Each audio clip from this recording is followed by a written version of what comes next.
Bienvenido, bienvenida a este rinconcito del podcast Esencialmente. Ya sabes, tu podcast de temas de salud mental y relaciones. Soy Laura Moratalla, soy psicóloga, estoy encantadísima de estar a este lado del micro y te doy las gracias por estar al otro lado y dar sentido así a este espacio. Hoy vengo a hablar de un tema que creo que tenía cierta resistencia a hablar por lo que me implica en primera persona, pero es cierto que es un tema que veo mucho en consulta y que además me habéis solicitado que hable de ello. Y es importante hablar de este tema por las consecuencias tan nefastas que puede tener de no ser bien gestionados en los niños, pero también en los adultos. Y es que hoy el tema es cómo gestionar un divorcio cuando hay hijos. Comienzo explicando que hay una conversación muy común en las parejas cuando éstas están asentadas y es hablar de cómo sería su ruptura en caso de que ésta se suceda. Normalmente en estas conversaciones se ve que esa ruptura sería muy sana, cordial y que sobre todo no se entraría en guerras que impliquen o que afecten a los hijos cuando estos existen. Incluso en estas charlas se suele mencionar una pareja que ha terminado su relación, a la cual conocemos y que vemos que lo han gestionado muy mal y se toma como punto de referencia para que esto no nos suceda en primera persona. Sin embargo, pese a esta conversación, que como te comento es más que habitual, de hecho, he presenciado varias en consulta y en mi vida personal.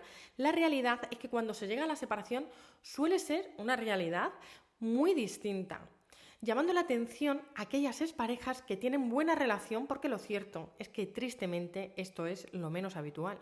Y es que, como dice el refrán, del dicho al hecho hay un trecho. Y no es lo mismo planificar algo desde la parte consciente, razonando, que vernos inmersos en esta situación, puesto que en ese momento ya no es la parte racional la que nos guía, sino más bien la parte emocional por todo lo que implica una ruptura sentimental.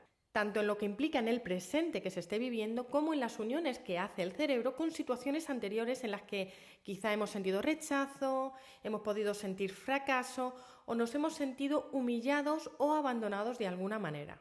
En parte, este es el motivo de que haya rupturas tan dramáticas o disfuncionales. Y es que es natural que nos desborden las emociones en uno de los duelos más complicados que se pueden transitar, como es un divorcio. Esto lo comento para que nos entendamos o entendamos a nuestro ex o a nuestra ex si estamos en esta situación. Pero por supuesto, entender no significa jamás justificar, porque en separaciones muchas veces se llega a un extremo en el cual las actitudes son muy nocivas, tanto para quien las lleva a cabo, aunque no sea consciente o no quiera ser consciente, como para quien las padece.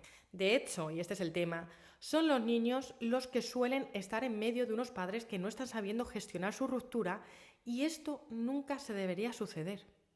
A veces es la expareja en su conjunto quien no lo está haciendo bien, o a veces, muchas incluso, es una de las partes de la relación que lleva a cabo esas conductas inapropiadas y la otra parte padece esto sin saber qué hacer o por dónde moverse, puesto que de tener hijos en común esto es muy pero que muy complicado.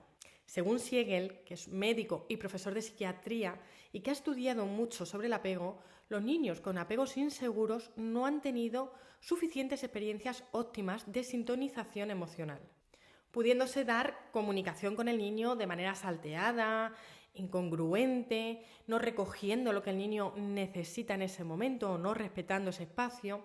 También se pudo comunicar de manera invasiva, contradictoria y hostil. En estos casos, el niño puede desarrollar y mantener cambios abruptos en su estado de mente.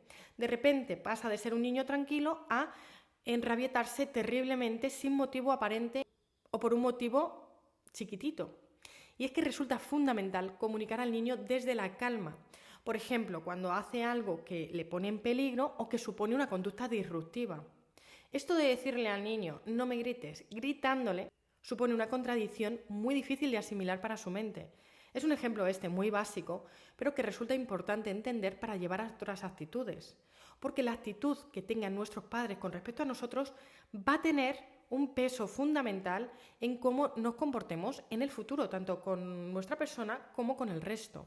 Aunque parezca mentira, pero seguramente hayas escuchado o hayas padecido esto, incluso en primera persona, son muchísimas las veces en las cuales se utilizan los niños como arma arrojadiza contra la otra parte de la relación, dándose de esta manera lugar a una situación muy complicada de gestionar por parte de un niño.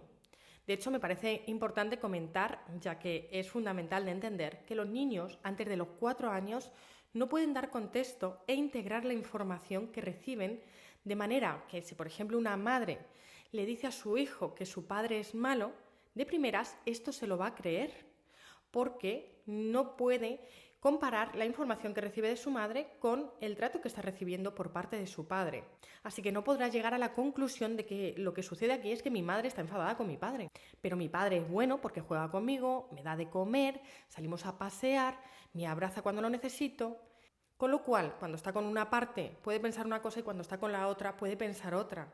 Y esto es muy complicado de gestionar y es verdad que es debido a esto en parte que te digo de que el cerebro no está preparado para integrar o resolver que el problema no está siendo él. De hecho, es brutal la cantidad de niños que ante una separación mal gestionada de sus padres piensan durante mucho tiempo que el problema son ellos. Y de aquí la importancia de hablar de este tema. Puesto que esto no se pasa por sí mismo, no es algo que de repente se diluya, sino que es algo que afecta profundamente a la autoestima, a la forma de relacionarse consigo mismos o con otras personas, como decía antes. Incluso si se da trauma, puede derivar en problemas mayores como puede ser agorafobia, TOC, problemas de alimentación y demás, que se está demostrando que tienen mucha relación con traumas de apego. Aunque sea bastante lógico para algunos, parece imposible para otros, porque básicamente no se detienen a analizar las consecuencias que puede tener para sus hijos su forma de actuar. Así que veamos qué hay que evitar a toda costa cuando se está en una separación con hijos. Lo primero a evitar es hablar mal al menor del otro progenitor. De hecho, esto nunca tiene ningún beneficio para el niño, produciendo una desconfianza en ambas partes, incluso como comentaban anteriormente, en sí mismos. Si un ex no está actuando bien, que puede ser el caso, y vemos que no hay solución y no es posible tener una relación sana por el bien de los niños, que esto sería lo más recomendable, cabe señalar, nuestra respuesta no podrá ser hacer partícipe de esto al menor, sino que será evitar a toda costa que el menor esté involucrado en algo que no le atañe, porque cabe señalar que una parte es la relación de pareja o expareja y otra muy distinta es la relación como padres. Incluso en ocasiones se les habla mal a los niños de sus padres recurriendo para ello a mentir. Y oye, que esto suceda a los 2 días de una separación puede tener relación con cierto desbordamiento emocional, por llamarlo de alguna manera. Pero tras un periodo de tiempo, esto te convierte en un mal padre o madre, puesto que nuestra función principal cuando somos padres es la de proteger a nuestros hijos y de esta forma estamos muy alejados de llevar a cabo este papel bien. Segundo punto importante es que los niños tienen que jugar. Los niños no tienen que estar pendientes de convenios, regímenes de visita, pensiones. Bajo ningún concepto tenemos que fomentar que nuestros hijos estén inquietos con estos temas, ya que en muchas ocasiones se les dice que le digan a su padre o a su madre que tiene que pagar esto, o que este día no va a estar con él, o que si no hace tal cosa no va a tener tal beneficio, o un millón de cosas, ¿no? Si no hay buena comunicación, una vía apropiada para estas cosas es el correo electrónico, pero nunca ha de ser un niño el que debe de encargarse de comunicar ciertas situaciones que se estén dando, que se estén sucediendo y que dependan de sus padres, que son los encargados de comunicarse esto. No hace mucho tiempo en consulta trabajé con una niña que estaba en esta situación. La demanda fue porque la niña con 9 años había comenzado a tener mucha ansiedad. Puedes imaginar el motivo. Como casi siempre que se trabaja con niños, el trabajo principal estuvo con los padres, a los cuales les costó ser conscientes del daño tan profundo que estaba haciendo a su hija. Pero en este caso sí ganaron conciencia y modificaron actitudes que mantenían a su hija en una situación que no le correspondía y era una situación de indefensión total. El tercer punto es que es importante evitar competir contra el otro progenitor. De hecho, lo más sano es llegar a acuerdos e ir en la misma línea para que el desarrollo de los niños sea lo más saludable posible.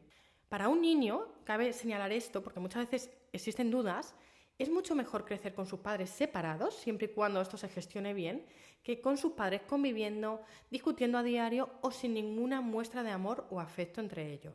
Esto de la competición también es bastante habitual, que si los regalos, que si los viajes, que que si los planes de fines de semana, etc. De manera que lo que se pretende de esta forma es comprar a los niños, ganarse su afecto, por lo que se le da, no por lo que se le aporta a nivel de cariño y educación.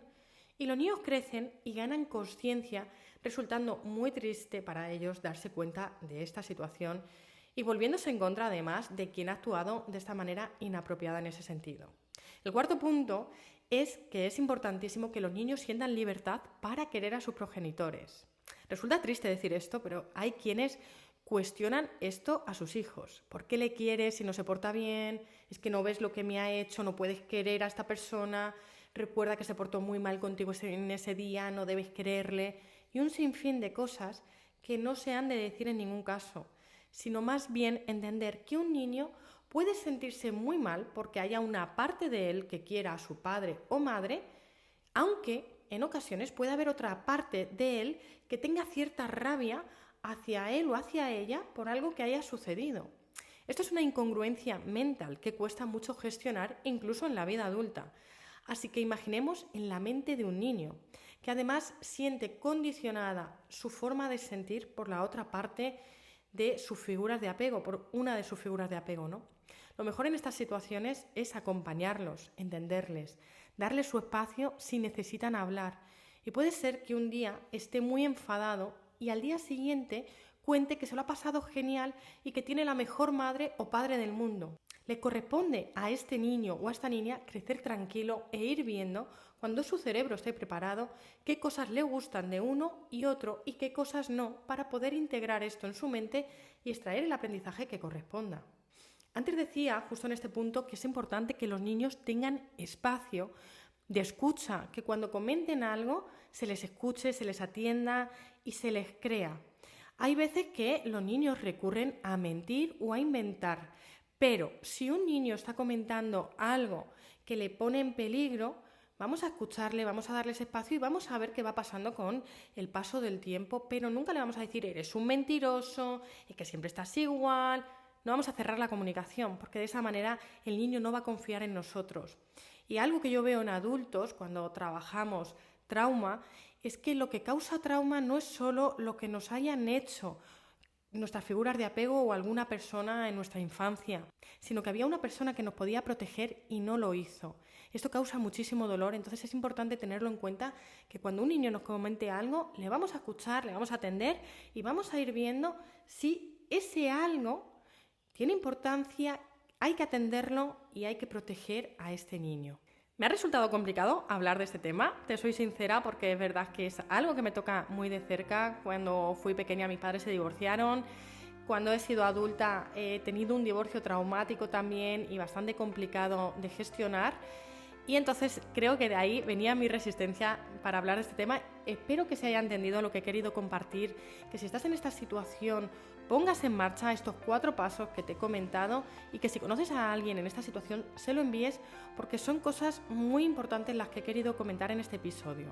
Lo dicho, espero que te sea útil y nos vemos la próxima semana. Chao.